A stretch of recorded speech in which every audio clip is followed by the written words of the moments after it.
विकासनगर में भारी बारिश के बाद कालसी चक्राता सड़क बंद हो गई है। लैंडस्लाइड जोन जजरेड़ में मलबा आने से रोड बंद हो गई है। इसके साथ ही दो और जगह ऐसी हैं जहां पर रास्ता बंद हो गया है, जिसकी वजह से कई यात्री यहां पर फंसे हुए हैं।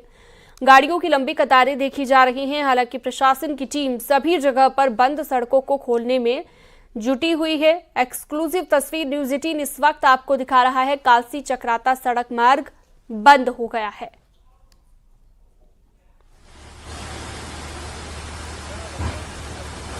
तो देख सकते हैं ये एक्सक्लूसिव तस्वीर आप। सड़क बंद होने की वजह से कई यात्री फंसे हुए हैं और पहाड़ में मौसम की मार लगातार जारी है, जिसके चलते लगातार पहाड़ियों से मलबा गिर रहा है और इसके चलते रास्ते बंद हो रहे हैं। कई जगह ऐसी हैं जहां पर पहाड़ी से मलबा आने की वजह से मार्ग बाधित हो गए हैं और इसका सीधा असर लोगों पर पड़ रहा है। परेशानी लोगों की बढ़ गई है। और जजरेड़ इस समय लगभग पिछले 3-4 घंटे से बंद है। संभावना ये है कि जो PWD के यहाँ जो कर्मचारी हैं उनका कहना है कि लगभग अगले 3-4 घंटे तक रास्ता बंद रहने वाला है। तमाम सारी गाड़ियाँ यहाँ फंसी हुई है और मुझे लगता है कि क्योंकि जौनसार में अधिकतर शिक्षक आवागमन करते हैं, अधिकांश शिक्षक जो देहरादून विकासनगर से आने वाले हैं वो अभी कालसी की ओर फंसे हैं। मुझे लगता है कि दर्जनों विद्यालय जौनसार बाबर में इस समय बंद हैं। मंडी की ओर जो जाने वाली गाड़ियां हैं वो रात भर से यहां खड़ी है। चमोली में बद्रीनाथ नेशनल हाईवे कई जगह पर बंद हो गया है। यहां पर हुई बारिश के बाद बद्रीनाथ नेशनल हाईवे चटवा पीपल, नंदप्रयाग और कमेरा गोचर के पास बद्रीनाथ हाईवे बंद हो गया है, जिसकी वजह से यात्री रास्ते में फंसे हुए हैं। प्रशासन की टीम तीनों जगहों पर हाईवे को खोलने में जुटी हुई है, लेकिन बार बार हो रही बारिश की वजह से और पहाड़ी से गिर रहे मलबे की वजह से काम में परेशानी हो रही है। नितिन सेमवाल फोनलाइन पर जुड़ गए हैं चमोली से ज्यादा जानकारी के साथ। नितिन, कहां पर बद्रीनाथ नेशनल हाईवे बंद है और कितना काम वहां पर चल रहा है? कब तक रास्तों को खोल दिया जाएगा? क्या कहता है प्रशासन? जी, प्रशासन का कहना है कि अब से थोड़ी देर बाद मार्ग को सुचारू कर दिया जाएगा और बड़ी अपडेट ये दे दें कि छिलका के पास और कमेरा के पास मार्ग को खोल दिया गया है, जबकि नंदप्रयाग और चटवा पीपल के पास अभी भी मार्ग बंद है, जिसे खोलने का काम जारी है।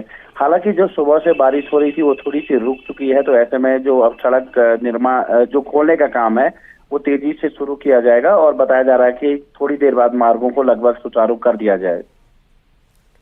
ठीक है, बहुत शुक्रिया विस्तार से जानकारी देने के लिए आपका।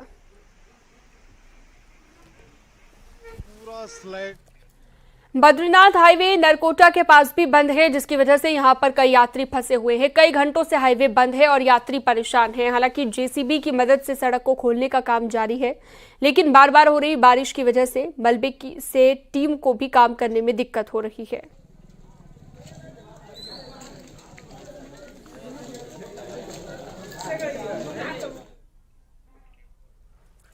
अल्मोड़ा हल्द्वानी हाईवे मलबा आने की वजह से बंद हो गया है। क्वारब के पास पहाड़ी से भूस्खलन हुआ और भारी मलबा सड़क पर आ गया है।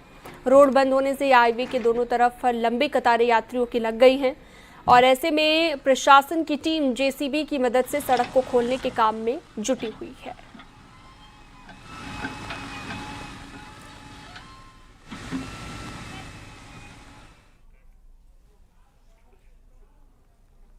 आगे बढ़ते हैं। टिहरी के बुढ़ाकेदार क्षेत्र में मूसलाधार बारिश की वजह से धर्मगंगा नदी उफान पर आ गई है, जिससे एक बार फिर से लोगों में दहशत की स्थिति बनी हुई है। धर्मगंगा नदी के तेज बहाव में सुरक्षा निर्माण कार्य में लगी एक पोकलीन मशीन भी डूब गई है।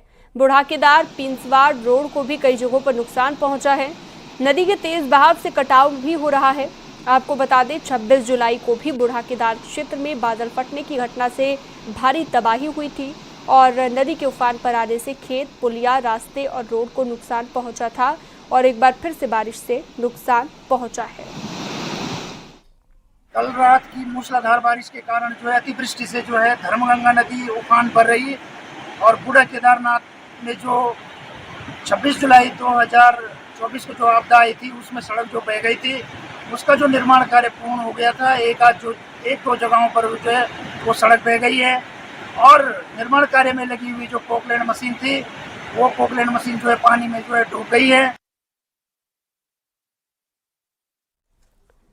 आगे बढ़ते हैं और अगली खबर रुद्रप्रयाग से तेज बारिश एक बार फिर से मुसीबत बन गई है। बारिश के बाद बरसाती नाले उफान पर आ गए हैं। तस्वीरों में आप देख सकते हैं कि गधेरे में पानी कितना तेज हो गया है। कहीं बारिश की वजह से जगह जगह पर बिजली सप्लाई ठप हो गई है, जिसके साथ ही कई लिंक मार्ग भी बंद हो गए हैं।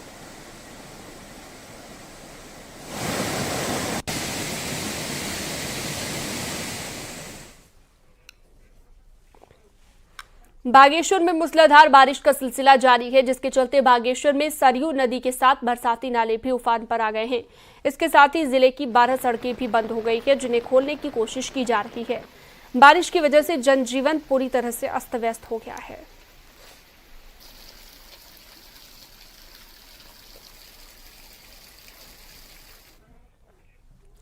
उत्तरकाशी में भी सुबह से ही बारिश लगातार जारी है, जिसके चलते जनजीवन पूरी तरह से प्रभावित हो गया है। वहीं गंगोत्री हाईवे पर जगह जगह पर जलभराव की स्थिति बनी हुई है। सुबह बारिश की वजह से स्कूली बच्चों को दिक्कतें हुई और वहीं पहाड़ में मौसम बदलने की वजह से ठंड महसूस की जा रही है।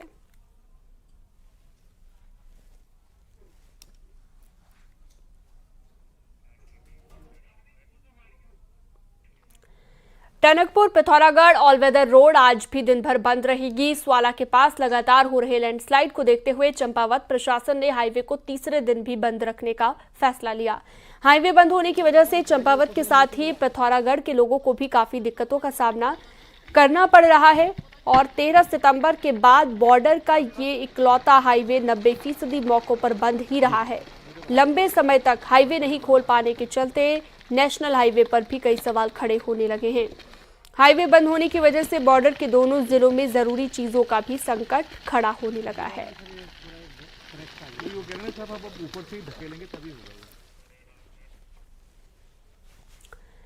भगवान केदारनाथ की दूसरे चरण की यात्रा को लेकर श्रद्धालुओं में खासा उत्साह है। हर दिन 10,000 से ज्यादा श्रद्धालु बाबा के दर्शन कर रहे हैं।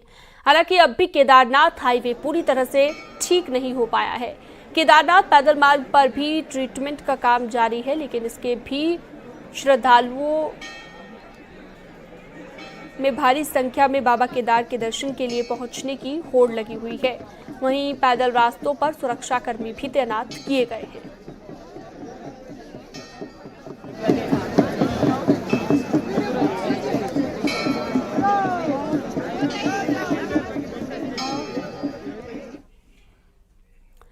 मुख्यमंत्री पुष्कर सिंह धामी आज झारखंड के दौरे पर रहेंगे, जहां पर जामताड़ा में मुख्यमंत्री धामी परिवर्तन सभा को संबोधित करेंगे। झारखंड में इसी साल विधानसभा चुनाव होने हैं, वहीं देर शाम तक सीएम देहरादून वापस लौटेंगे।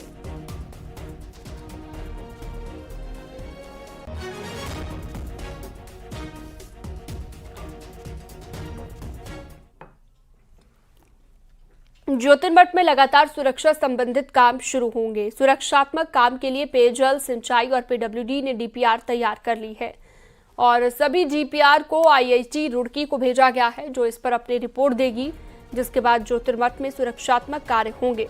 ज्योतिर्मठ में अलकनंदा धौली नदी पर तटबंध बनाने के काम के साथ कई दूसरे काम होने हैं। आपको बता दें कि साल 2023 में ज्योतिर्मठ में हुआ भारी भूधंसाव, जिसमें 9 वार्ड के 800 से ज्यादा घर प्रभावित हुए। अभी तक 216 परिवार प्रभावित हुए हैं, जिनको मुआवजा मिला है। यार आईआईटी रुड़की में इवैल्यूएशन के लिए जा चुकी है। वहाँ की हाई टेक्निकल टीम जब उसको अप्रूव कर देगी या उसमें जो भी चेंजेस सजेस्ट करेगी, उसके बाद ही टेंडर इत्यादि की प्रक्रिया की जाएगी और जितने भी कार्य किए जाएंगे उसमें आगामी 25-30 वर्ष 50 वर्ष के जो जोशीमठ की आबादी बढ़ेगी, उसको ध्यान में रखते हुए किए जाएंगे। उत्तराखंड में मासूम बच्चों के साथ हो रहे यौन उत्पीड़न के मामले अब बढ़ने लगे हैं। बच्चों को सबसे ज्यादा खतरा अपनों से ही है। हम ऐसा क्यों कह रहे हैं, एक रिपोर्ट में आपको दिखाते हैं।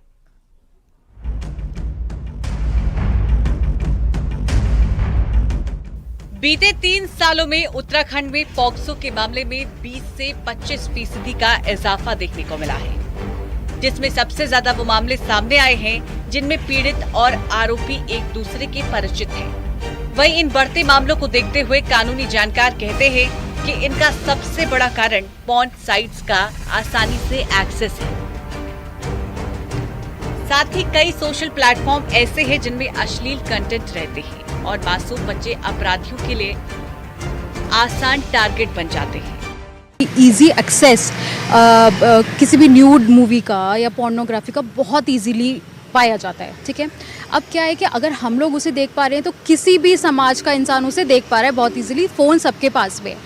अब हर समाज के इंसान में वो कॉन्शियसनेस नहीं है कि क्या सही है क्या गलत है। वो शायद कुछ भी देख के एक बच्चे के ऊपर अटेम्प्ट करना चाहेगा, है ना, क्योंकि बच्चे बहुत इजीली टारगेट होते हैं, वो मासूम होते हैं, उन्हें नहीं पता होता, उनकी आवाज़ दबाई जा सकती है। पुलिस ये भी मानती है कि क्राइम में 90% मामलों में परिचित ही अपराधी निकलता है। ऐसे में पुलिस अब इनके लिए स्कूल स्तर पर जागरूकता अभियान के साथ हर थाने में यौन संबंधित अपराधों के लिए अलग सेल बनाने जा रही है। मैं मानती हूँ कि इस प्रकार की घटनाएं वाकई बहुत दुर्भाग्यपूर्ण है और कहीं ना कहीं इस संस्कारिक प्रदेश में एक इस प्रकार का आचरण आना दुर्भाग्यपूर्ण बात है, लेकिन हम इसमें पूरी तरीके से ज़ीरो टॉलरेंस के साथ में हम लोग काम कर रहे हैं। और अवेयरनेस कैंपेन बहुत ज़रूरी है, खास तौर से स्कूलों में, कॉलेजेस में यंग छात्रों के को पॉक्सो के जो प्रावधान हैं या महिलाओं के खिलाफ अपराध संबंधी जो प्रावधान है, जो उसमें जो महिलाओं के अधिकार हैं उनके बारे में उनको अच्छे से जानकारी देना बहुत ज़रूरी है, तो वो हम देंगे। तो हमारा सभी से आग्रह है कि विश्वास करके सामने आए आपकी जो भी इस प्रकार की शिकायत है, और ये मतलब हमारे पुलिस मुख्यालय का भी प्रयास रहेगा। इस बारे में माननीय मुख्यमंत्री जी के भी समय समय पे हमें निर्देश और मार्गदर्शन मिलता रहा है। बच्चों के साथ बढ़ रहे यौन उत्पीड़न के मामलों की वजह से चाहे कुछ भी हो, लेकिन सवाल ये है कि आखिर बढ़ते क्राइम पर जल्द कंट्रोल कैसे किया जाए। न्यूज़ 18 के लिए देहरादून से सत्येंद्र बर्तवाल की रिपोर्ट।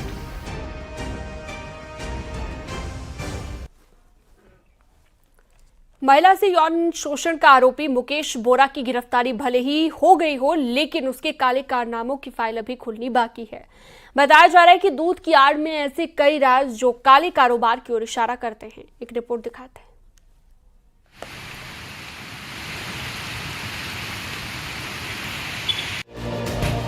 मुकेश बोरा पकड़ में जरूर आ चुका है, लेकिन अभी उसके काले कारनामों का खुलासा होना बाकी है। आरोप है कि कार्यकाल के दौरान उसने अपने चहेतों को ठेका बांट दिए, तो टेंडरों में भी जमकर खेल किया गया। दुग्ध संघ में जमकर भ्रष्टाचार का आरोप लगा, तो रजाई और कंबल की खरीद में घपले का आरोप है। इतना ही नहीं, हद तो तब हो गई जब लैब टेस्ट में फेल दूध ही लोगों को पिला दिए गए। आरोप है कि मेलामाइन मिले दूध के 10 लाख पैकेट के जरिए लोगों के स्वास्थ्य से भी मुकेश बोरा ने खिलवाड़ किया था। बड़ी बात यह है कि दस्तावेजों में छेड़छाड़ कर मुकेश बोरा खुद दुग्ध उत्पादक बन गया और चेयरमैन की कुर्सी हासिल कर ली और सफेद दूध के काम को काले कारोबार की ओर धकेल दिया। कि जो उत्तराखंड अधिप्राप्ति नियमावली है वो कहती है कि टेंडर प्रक्रिया के लिए आपको विधि और अधिप्राप्ति नियमावली का पालन करना होगा। इन्हें कोई भी पालन नहीं किया, मर्जी से टेंडर करे, अपने चहितों को दिए और औने पौने दांव में दिए, करोड़ों का घोटाला किया। ये तो सीधा सीधा इनका घोटाला है। दूसरा क्या है कि बाहर से जो दूध मंगाते हैं, सबसे बड़ी बात यह है इन्हें नीलकंठ डेयरी से 3 साल दूध मंगाया। ऐसा नहीं था कि मुकेश बोरा के कार्यकाल के दौरान हुई अनियमितता की जानकारी नहीं थी।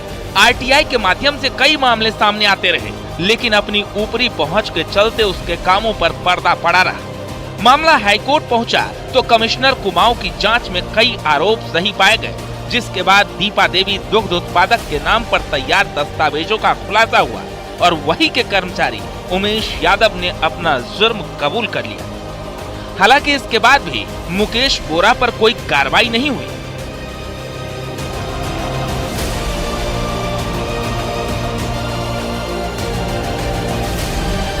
जांचें हुई थी और टेंडर संबंधी घोटाला भी पाया गया था, और यहाँ तक कि दुग्ध संघ अध्यक्ष की नियुक्ति के संबंध में भी जांच समिति ने कुछ सवाल उठाए थे, जो कि उसमें कुछ फोर्जरी सामने आई थी। इन सब बिंदुओं पर क्योंकि जांच पर कोई कार्रवाई नहीं हो रही थी, इसलिए हाईकोर्ट में याचिका दायर की गई थी, जिसके बाद कोर्ट ने नोटिस जारी किए थे और बहुत सारे इसमें विषय हैं। ऐसा नहीं है कि सफेद दूध के कारोबार में सब कुछ व्हाइट है, इसमें कई काले कारनामे भी छिपे हुए हैं। लेकिन बड़ा सवाल यह है कि क्या दुग्ध संघ में उजागर हुए भ्रष्टाचार की कोई जांच होगी या कोई कार्रवाई होगी, ये अभी भविष्य के गर्त में है। वीरेंद्र बिष्ट, न्यूज़ 18, नैनीताल। बद्रीनाथ धाम में डॉक्टर वल्लभ शेट्टी अलकनंदा नदी में बह गए थे और अभी तक उनका कुछ भी पता नहीं चल पाया। अब इस बीच वल्लभ जोशी के नदी में बहने का एक वीडियो सामने आया है जो कि बेहद डरावना है। मलेशिया में रहने वाले भारतीय मूल के डॉक्टर वल्लभ जोशी अपने पिता के साथ बद्रीनाथ आए थे और इस दौरान बद्रीनाथ में उनके पिता का पैर फिसलने से वो नदी में डूबने लगे। पिता को बचाने के लिए वल्लभ जोशी भी नदी में कूद गए। अब डॉक्टर वल्लभ जोशी के पिता तो किनारे दीवार तक पहुंच गए, लेकिन खुद डॉक्टर वल्लभ जोशी नदी की तेज धारा की चपेट में आ गए और गहरे पानी की तरफ चले गए।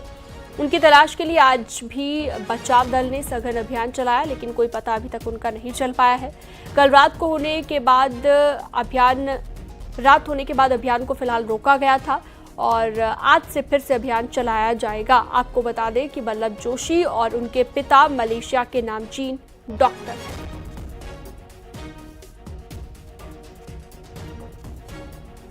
तो मलेशिया के नामचीन डॉक्टर वल्लभ शेट्टी जो कि पानी में बह गए थे और पिता को बचाने के लिए नदी में कूदे, लेकिन बाद में वो खुद तेज बहाव की ओर चले गए, गहरे पानी की ओर चले गए। अब उन्हें ढूंढने की कोशिश लगातार जारी है। अल्मोड़ा और पिथौरागढ़ को नगर निगम में तब्दील हुए महीना भर होने को है, लेकिन अभी तक इन नियमों में ना तो आयुक्तों की नियुक्ति हो पाई है, निगमों में ना तो आयुक्तों की नियुक्ति हो पाई है और ना ही अन्य जरूरी कर्मचारियों की। हालात ये हो गए हैं कि पालिका के कर्मचारी ही निगम चला रहे हैं। ऐसे में अब इस मुद्दे पर सियासत भी गरमा रही है।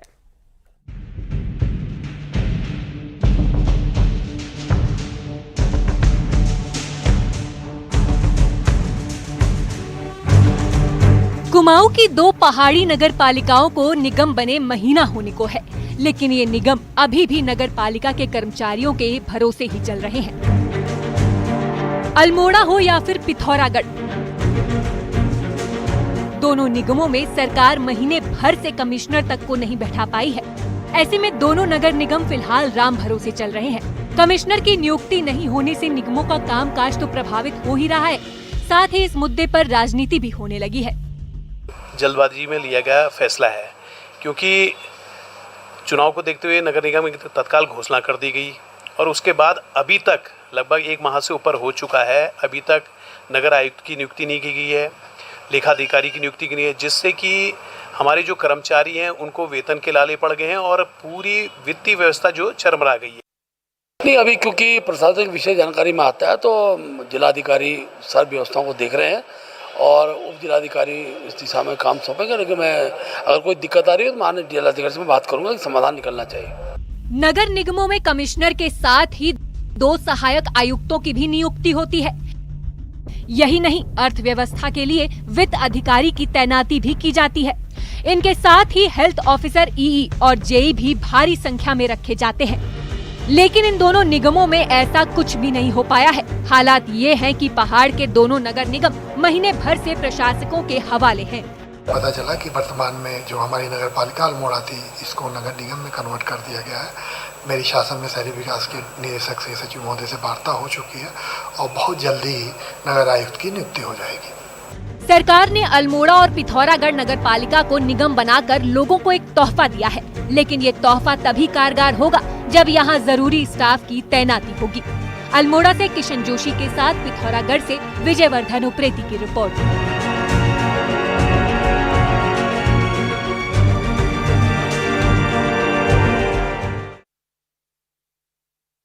के प्रतापनगर के भेंगी गांव में ग्रामीणों ने बाहरी लोगों के गांव में जमीन की खरीद फरोख्त पर पाबंदी लगा दी है और जमीन खरीद फरोख्त में शामिल लोगों पर सामाजिक स्तर पर कार्रवाई किए जाने की चेतावनी जारी की है, जिसको लेकर गांव में कई तरह के बोर्ड लगा दिए गए हैं।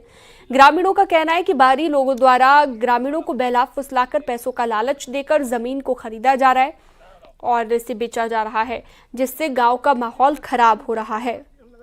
ग्रामीणों ने 15 सितंबर को खुली बैठक में सर्वसम्मति से बाहरी लोगों को जमीन बेचने पर रोक लगा दी है। जमीन को बचाने के लिए जो है 15 तारीख को एक खुली बैठक की है, जिसमें कि सर्वसम्मति से ये निर्णय हुआ है कि कोई भी व्यक्ति जो है बाह्य व्यक्ति को अपनी जमीन नहीं बेचेगा और जो इसमें संलिप्त पाया जाएगा उसके खिलाफ जो है सामाजिक स्तर पर कार्रवाई होगी।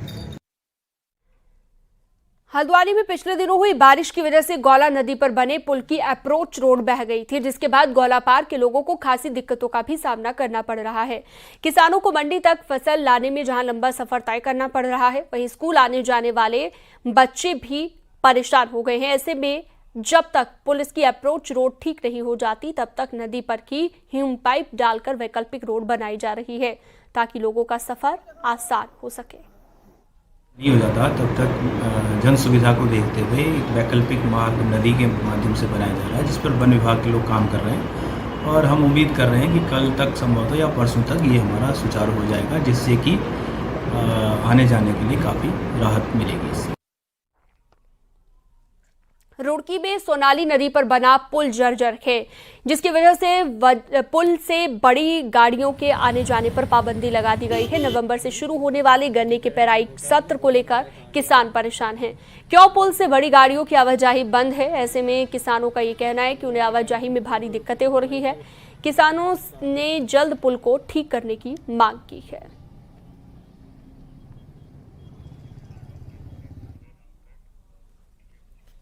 और अब एक नजर पहाड़ की 10 बड़ी खबरों पर।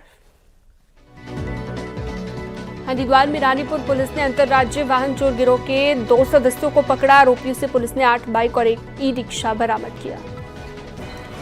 रुड़की के भगवानपुर इलाके में चेकिंग के दौरान एक बदमाश को गिरफ्तार किया गया है, जिसके पास से अवैध तमंचा और कारतूस बरामद हुआ। निकाय चुनाव को लेकर हरिद्वार के बीएसपी दफ्तर में पार्टी के नेताओं की मीटिंग हुई। उत्तराखंड में संगठन मजबूत करने और निकाय चुनावों की तैयारी पर चर्चा हुई। टिहरी में बीजेपी ने राहुल गांधी द्वारा आरक्षण को लेकर दिए गए बयान के विरोध में राहुल गांधी का पुतला फूंका, नारेबाजी की। पौड़ी में केंद्रीय विद्यालय में 1 अक्टूबर को होने वाले छात्र संघ चुनाव के लिए दोनों परिसर में नामांकन की प्रक्रिया पूरी कर ली है। रुड़की में बीजेपी विधायक प्रदीप बत्रा के नेतृत्व में कान्हापुर गांव में स्वास्थ्य शिविर का आयोजन किया गया। टिहरी डीएम ने चंबा के मंजार गांव में धान की क्रॉप कटिंग को लेकर ग्रामीणों से बातचीत की। खेती को लेकर ग्रामीणों की समस्याओं को सुना। हरिद्वार में भी पंडित दीनदयाल उपाध्याय की जयंती पर उन्हें श्रद्धांजलि अर्पित की गई। गंगोत्री धाम में गंगा विचार मंच स्वच्छता अभियान चलाया गया। नदी से श्रद्धालुओं द्वारा बहाए गए वस्त्रों को इकट्ठा किया गया।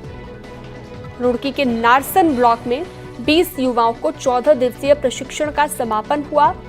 प्रशिक्षण के दौरान युवाओं को दौड़ने के तरीके समेत कई गुर सिखाए।